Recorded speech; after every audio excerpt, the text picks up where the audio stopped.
Thank you for clicking on that thumbnail. If you're familiar with the music of Ginastera, you'll have a good idea of what you're about to hear. Perhaps you know the piece. If not, you're in for a treat. Can we just have a little think a minute? We're going to be in the key of G major. Thinking simple major triads for a minute. G is the root note of a G chord.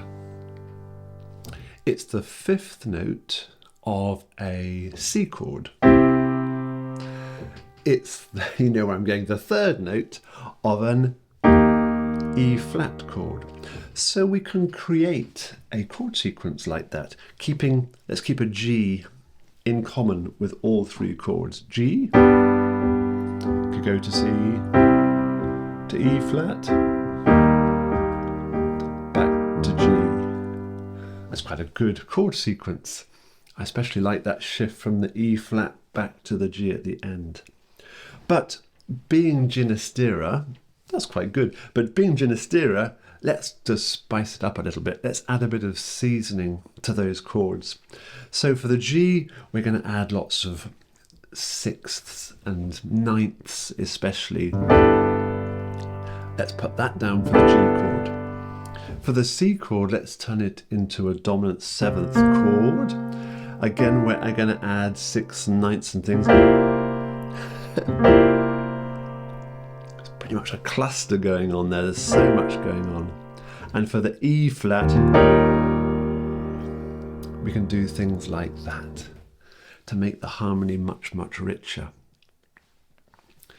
If we're in the key of G major, then a perfect cadence would be a D going to a G. Ginastera is not about to do that. So what he does, his last chord, right at the very end of the piece, he does do a perfect cadence. And he could have added some sixths and ninths to that D chord. Something like that. That would have been great. But instead, he's given us an altered, what jazz musicians might call an altered chord. Altered chord meaning D dominant seventh. The thickening to the source, the enriching of the source might be the 9, the 11 and the 13, especially the 9 and the 13. So he might have given us that. But an altered chord is when we change those notes. Perhaps a flat 9, perhaps a sharp 9, perhaps a flat 13, also known as a sharp 5. So we can get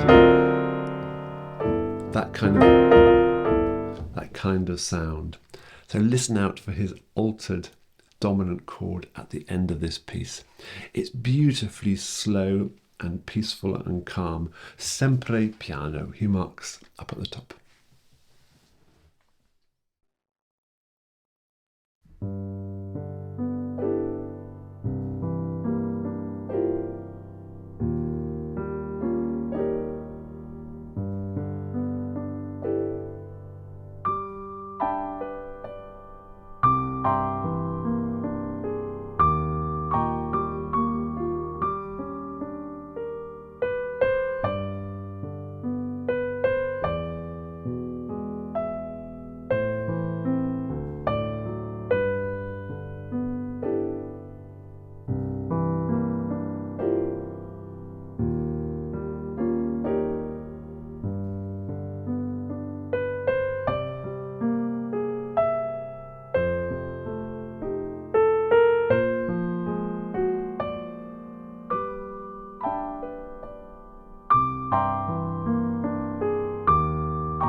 Isn't it a lovely piece?